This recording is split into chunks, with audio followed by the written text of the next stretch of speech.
So hello everyone. आज हम पढ़ेंगे इम्पोर्टेंट अमेंडमेंट्स। तो चलिए शुरू करते हैं।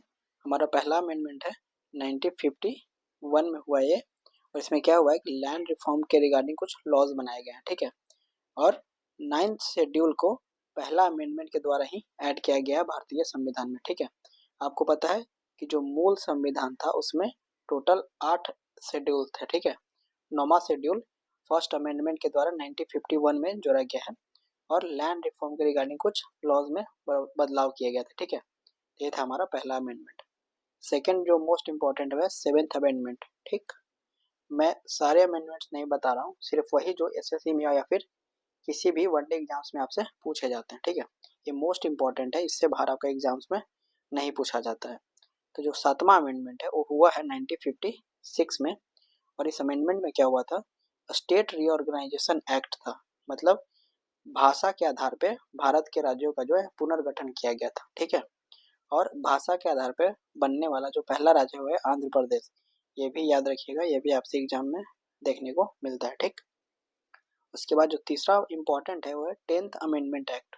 देखिए, यह 10वां संविधान संशोधन कब हुआ, 1961 में हुआ। और इसमें क्या हुआ कि जो दादर और नागर हवेली है उसे भारत में शामिल किया गया, ठीक है। तो काफ़ी इंपॉर्टेंट है, तो इसको भी ध्यान में रखिएगा। इसके बाद हम आते हैं 12th अमेंडमेंट एक्ट, जो कि हुआ है 1962 में, और इसमें गोवा और दमन दीव को भारत में शामिल किया गया। देखिए, पहले गोवा और दमन दीव या फिर दादर और नागर हवेली ये पोर्तुगीज के कंट्रोल में थे, ठीक है। पुर्तगाल वालों के यहाँ पे राज था। तो इसे हमने भारत में कब मिलाया और किस अमेंडमेंट्स मिलाया, इस तरह के एग्जाम्स में सवाल आपसे पूछा जाता है, तो इन्हें आप याद रखेंगे। नेक्स्ट जो इम्पोर्टेंट अमेंडमेंट है वो है 21st यानी कि 21वां संविधान संशोधन कब हुआ है, तो 1961 में हुआ। और इस अमेंडमेंट में क्या हुआ कि जो सिंधी लैंग्वेज है, ठीक है, उसे ऑफिशियल लैंग्वेज में ऐड किया गया। एक चीज़ आप याद रखिएगा कि भारत का जो मूल संविधान है ना, मूल संविधान, उसमें टोटल 14 ऑफिशियल लैंग्वेज था, ठीक है। 14 पहले से था, 15वां ये है सिंधी, जो कि 1967 में ऐड हुआ।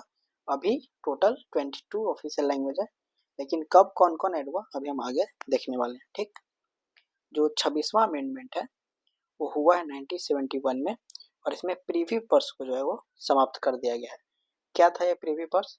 प्रीवी पर्स वो था जिससे जो भारत के जो प्रिंसली स्टेट के जो लोग थे, जो राजे रजवाड़े थे, उन्हें भारत सरकार की तरफ से एक स्पेशल ट्रीटमेंट मिल रहा था, उसे खत्म कर दिया गया, ठीक है।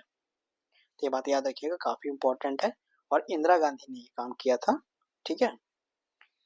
मोस्ट इम्पॉर्टेंट में नेक्स्ट है 31st अमेंडमेंट, जो कि हुआ है 1973 में। और 31st अमेंडमेंट में क्या हुआ कि जो लोकसभा की सीट है उसे 525 से बढ़ा करके 545 कर दी गई थी 1973 में। तो काफ़ी इंपॉर्टेंट है, याद रखिएगा। इसके बाद जो इम्पोर्टेंट है वह 36वां अमेंडमेंट कब हुआ, 1975। देखिए, मैं बोल रहा हूँ कब और क्या, डेट याद रखिएगा, ईयर, और क्या हुआ, ये इतना ही इम्पोर्टेंट है, इससे ज़्यादा कुछ आपको ध्यान में रखने की जरूरत अभी नहीं है। तो क्या हुआ था 36वां अमेंडमेंट में, सिक्किम को भारत का हिस्सा बना लिया गया था। पहले जो सिक्किम राज्य है आज वो भारत का हिस्सा नहीं था, और सिक्किम जो है वो भारत का 1975 में 22वां स्टेट बना था। इस बात को भी याद रखिएगा, शायद इस तरीके से भी क्वेश्चन आ जाए तो आप इजीली बना सकते हैं, ठीक है। जो नेक्स्ट है वो है 42वां संविधान संशोधन। ये सबसे इम्पोर्टेंट है, क्यों? क्योंकि इसे हम मिनी कॉन्स्टिट्यूशन कहते हैं, क्योंकि इस अमेंडमेंट के द्वारा काफ़ी कुछ ऐड किया गया था और डिलीट भी किया गया था, ठीक है। तो जो मोस्ट इम्पोर्टेंट चीज़ है वह हुआ है 1976 में, इसे मिनी कॉन्स्टिट्यूशन बोलते हैं। 3 वर्ड ऐड किए गए थे, सोशलिस्ट, सेकुलर और इंटेग्रिटी। 3 वर्ड जो है वो जोड़े गए हैं, ठीक है। इसके अलावा 42nd अमेंडमेंट के थ्रू ही फंडामेंटल ड्यूटीज़ को ऐड किया गया था भारतीय संविधान में, ठीक है। फंडामेंटल ड्यूटीज़ कभी कभी पूछता है कि कौन से समिति के रिकमेंडेशन पे किया गया ये, तो सरदार स्वर्ण सिंह कमेटी या फिर समिति का रिकमेंडेशन था 1976 में। देखिए, अभी क्या है कि जो फंडामेंटल ड्यूटीज़ है टोटल 11 है, ठीक है। तो अब ये बताइए कि क्या मूल संविधान में कुछ होगा?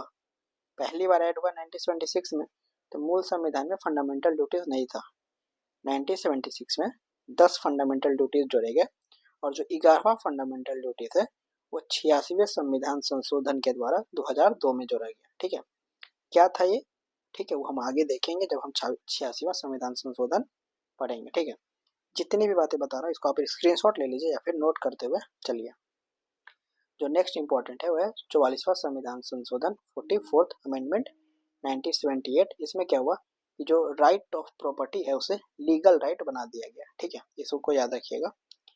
52वां संविधान संशोधन 1985 क्या हुआ, जो दल बदल कानून है उसे लाया गया, एंटी डिफेक्शन लॉ।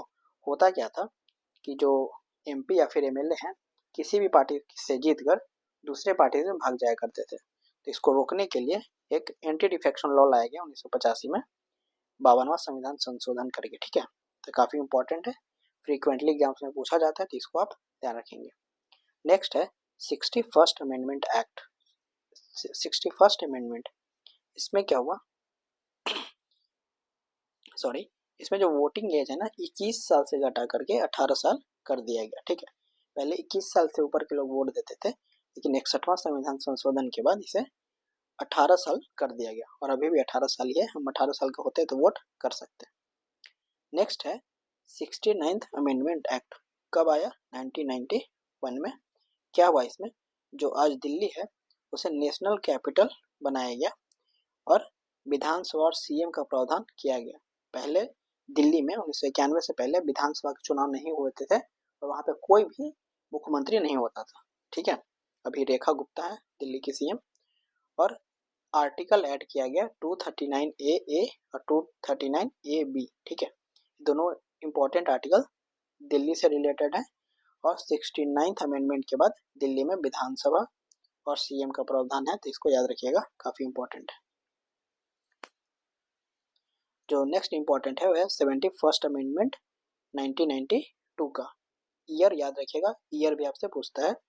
क्या हुआ 71st अमेंडमेंट में कि 3 और भाषाओं को जोड़ा गया। देखिए, पहले 14 था, फिर एक ऐड हुआ, अब 3 ऐड हो रहा है, तो 14 1 15 3 18 हो जाएगा, फिर एक बार 4 ऐड होगा, जो कि आगे हम देखेंगे। तो 71वां संविधान संशोधन के द्वारा जो 3 भाषाएं जोड़ी गई कौन सी थी? नमक से आप याद रख सकते हैं, न से हो जाएगा आपका नेपाली, म से मणिपुरी और क से कोंकणी। ठीक है, ये जो कोंकणी है गोवा का भाषा है, तो इसको आप याद रखिएगा। ठीक है, इसके बाद हम आते हैं 73rd अमेंडमेंट 1992 पर।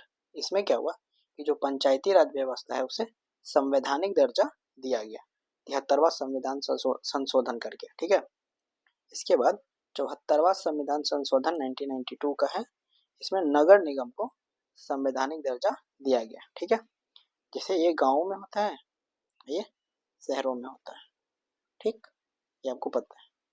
86th अमेंडमेंट एक्ट 2002 का, इसी में 6 से 14 साल के बच्चों को एजुकेशन जो है ना उसका फंडामेंटल राइट बना दिया गया, और आर्टिकल 21A को ऐड किया गया। तो 21A में क्या है, 6 से 14 साल के बच्चों को एजुकेशन, और वो कब किया गया? 2002 में। कौन से अमेंडमेंट से? तो 86वां अमेंडमेंट। ठीक है, काफी इंपॉर्टेंट है, जिसको याद। कुछ और इम्पोर्टेंट अमेंडमेंट्स हैं, जैसे 91st अमेंडमेंट।